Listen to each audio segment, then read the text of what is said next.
want you to hit me as hard as you can. Once called unfilmable, Alan Moore and Dave Gibbons' Watchmen ushered in a new age of comic books. No longer marginalized as just a medium for children, Moore and Gibbons would use adult themes such as extreme violence and nudity to show that comic books could be more than just Charlie Brown and Archie. It was only a matter of time before this zeitgeist-capturing comic would make its way to the big screen. Yet that journey would take over 23 years and see a revolving door of talent come and go. So how did the unfilmable film finally find its place at your local Cineplex? Kick back and relax as we delve into just what the happened to this movie.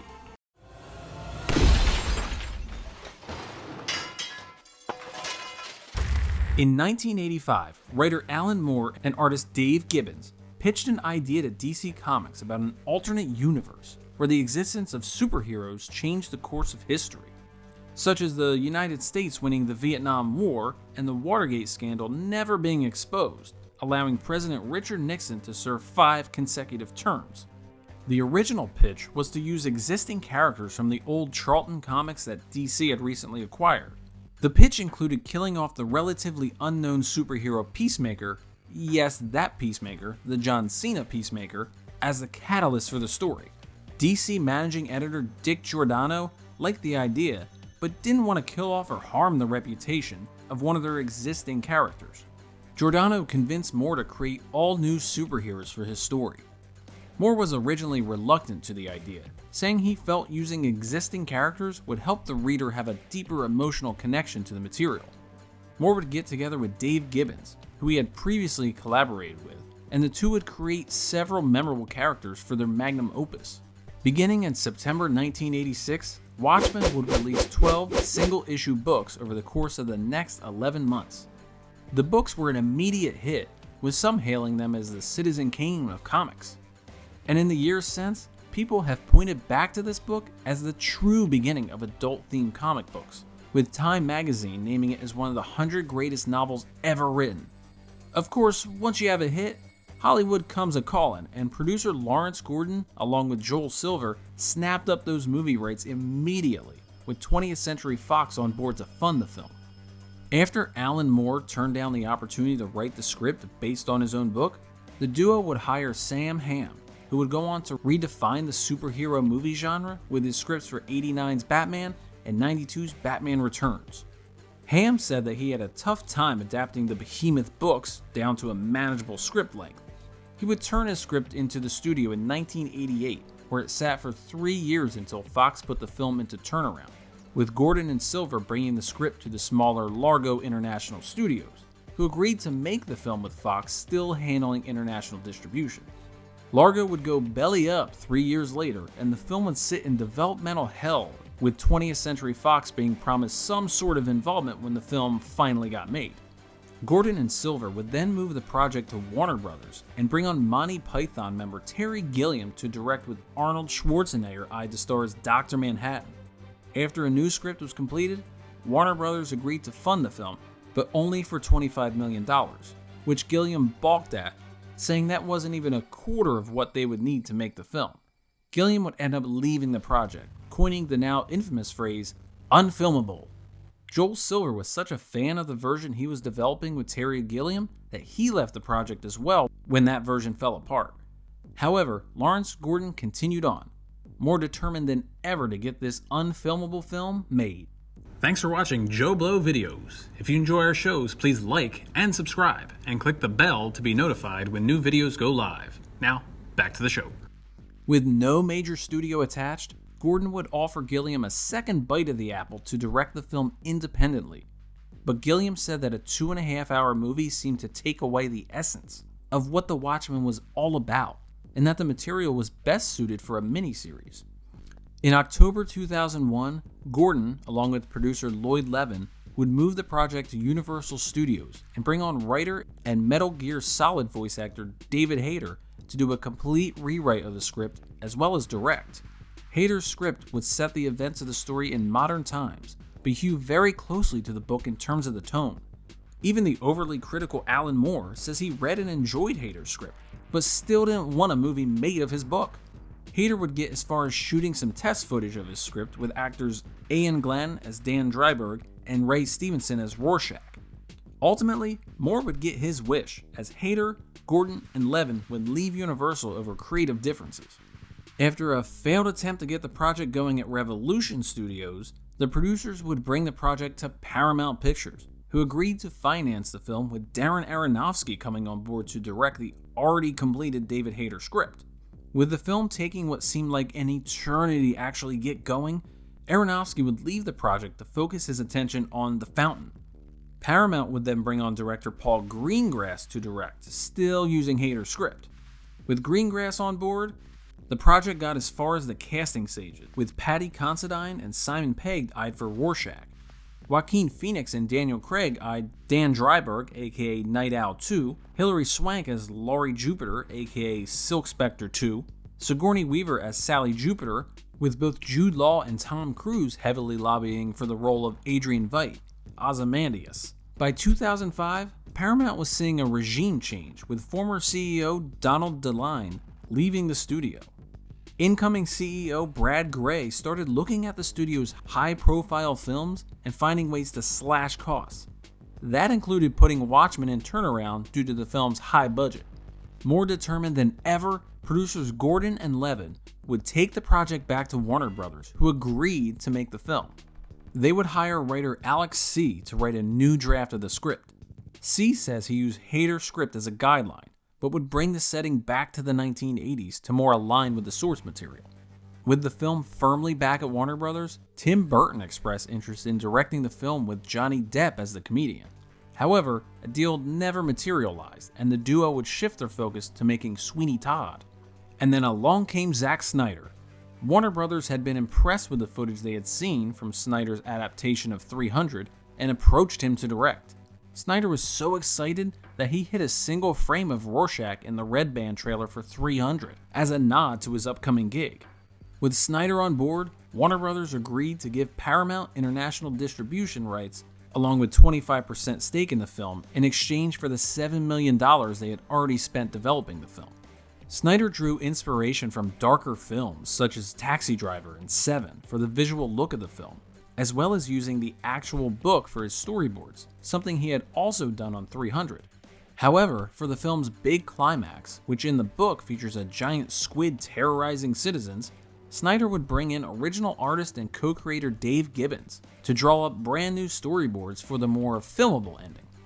When it was finally announced that a Watchmen movie was actually being made, Alan Moore was asked about it, to which he said, quote, "Do we really need another shitty film in the world?" Snyder would hear this quote and give his own comment, saying that the worst case scenario is that Moore one day sees the film and admits that it's not so bad. To which Moore replied, quote, "I think he underestimates what the worst case scenario would be." Over the years, various actors had been attached to the film, from the aforementioned Arnold Schwarzenegger and Tom Cruise to names like Keanu Reeves, Kevin Costner, Wesley Snipes, Jessica Alba, and Natalie Portman. But now that the film was finally moving forward with a budget in the low $100 million range, Snyder had to think slightly outside the box for a cast that wouldn't break the bank. Enter Malin Ackerman as Laurie Jupiter, aka Silk Spectre 2, who had built up a solid reputation as the beautiful supporting character in films such as Harold and Kumar Go to White Castle, The Heartbreak Kid, and 27 Dresses. Billy Crudup would come on board as Dr. Manhattan in one of the earliest uses of motion capture, with Crudup acting opposite his co-stars in a white suit covered in blue LED lights. After having a tough time finding the perfect actor for the role of Adrian Veidt, aka Ozymandias, due to the fact that, as Snyder put it, quote, "We needed someone handsome, beautiful, and sophisticated," they landed on English actor Matthew Goode, who Snyder said, quote, "fit the bill perfectly." For the role of Dan Dryberg, aka Night Owl 2, Snyder cast Patrick Wilson, who put on 25 pounds for the role, after being amazed by his performance in the 2006 film Little Children. That same film would give former child actor from The Bad News Bears, Jackie Earle Haley, a full-blown career resurgence with an Oscar nomination. Haley had heard that they were casting the film, and being a huge fan of the source material since he was a child, actively campaigned for the role of Rorschach. He filmed a low-budget, self-taped audition in his dining room with a Halloween costume. He sent the tape to Snyder, who watched it and immediately cast the actor, saying the tape was, quote, very low-tech, but awesomely acted. There was no other Rorschach. For the roles of the older superheroes known as the Minutemen, Snyder sought to cast younger actors that he could age up, as he felt that was easier to accomplish than making older actors look young.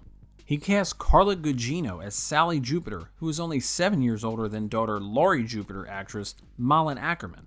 For the role of the comedian, Snyder says that it was tough finding a man's man for the role.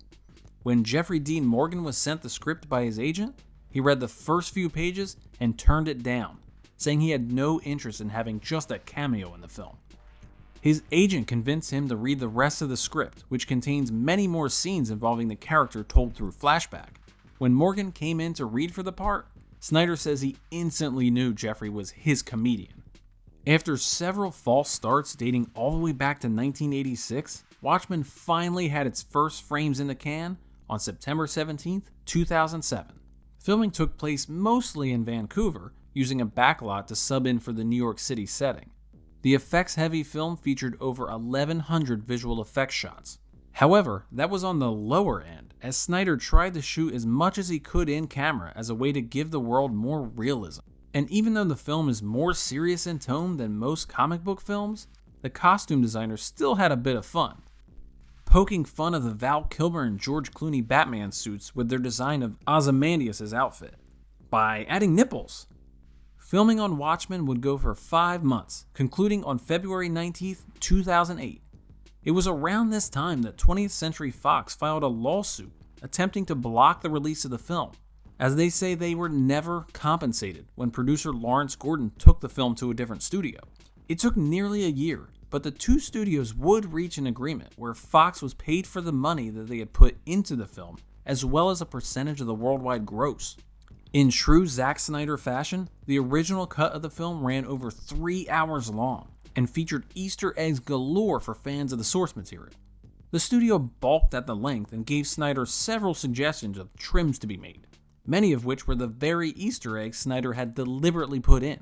Snyder didn't want to remove those Easter eggs, fearing that it would result in backlash from fans of the book. Snyder and the studio would come to an agreement with the theatrical cut, which clocked in at a brisk 2 hours and 43 minutes. The first trailer for the film was attached to prints of another gritty comic book adaptation, Christopher Nolan's The Dark Knight. The trailer was a massive hit, sparking renewed interest in the original book. Bookseller Barnes & Noble reported selling out of the novel even after the publisher printed an additional 1 million copies. Shipped to theaters under the codename Old Heroes Never Die, the film would be released at midnight on Thursday, March 5, 2009, where it would pull in $4.6 million on its way to a relatively soft $55.2 million opening.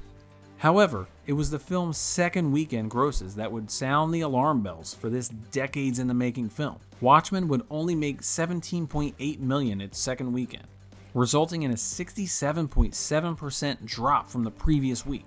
This makes it one of the steepest drops ever for a comic book film. The film would only remain in the top 10 for 5 weeks, capping off its North American grosses at just $107.5 million, with an additional $78 million from international. Critical reception for the film was split, with most everyone praising the gritty visual style and how faithful it was to the source material. However, some used those same points to say that the film served a limited audience with its extremely dark tone turning away casual viewers. All was not lost for the film, however, as it would be nominated for 7 Saturn Awards, including winning the Best Fantasy Film Award, as well as receiving 11 Scream Award nominations, winning for both Best Fantasy Film and Best Comic Book Movie. The original script for the film featured the comic within the comic, Tales of the Black Freighter, that Snyder intended to shoot live action for the film. However, the $20 million price tag for the sequence proved too hefty a cost, and the idea was downgraded to a 26-minute animated short. After promising his 300-star Gerard Butler a role in the live-action film, Snyder would make good on his promise by casting him as the sole voice actor in the direct-to-video short. Later that year, Warner would release the ultimate cut of the Blu-ray that saw Snyder's director's cut with Tales of the Black Freighter cut back into the film, resulting in Snyder's true 215-minute ultimate vision for the film. Watchmen would prove an instant hit on home video, with first week sales over 1.2 million copies. The film is estimated to have made over 152 million in home video sales since its release. But our story doesn't end there, and with any good movie that isn't fully appreciated when it's released, Watchmen has been a film that has stood the test of time, earning more appreciation the further it gets from its original release. In an age when comic book films are essentially keeping movie theaters alive, people are looking back on Watchmen as a film that helped usher in the more R-rated storytelling many of these films would utilize in the coming years. As with all good properties, nothing lays dormant forever. And in 2015, Zack Snyder began developing a TV series based on the Watchmen that would not be related to the film. Soon after, he would drop out of the show to shift his focus to developing the DC Extended Universe, and we all know how that turned out. Luckily, Damon Lindelof was there to continue the work, and in 2019 would release the highly lauded Watchmen TV series on HBO that would go on to be nominated for nearly 60 awards from various organizations, including winning 7 Primetime Emmys. Watchmen was dubbed unfilmable by those who tried, and yet one producer stuck with it for over 20 years, never giving up, and even getting sued in the process. But his efforts were not for nothing. Eventually, Lawrence Gordon was able to get this little movie that could onto the big screen. The film may not have been an immediate smash hit, but Zack Snyder's Watchmen has withstood the test of time and gained in popularity over the years. It is a testament to what can happen when you bring on a filmmaker who not only respects the source material, but also the legion of fans that material has. And that is what the happened to Watchmen.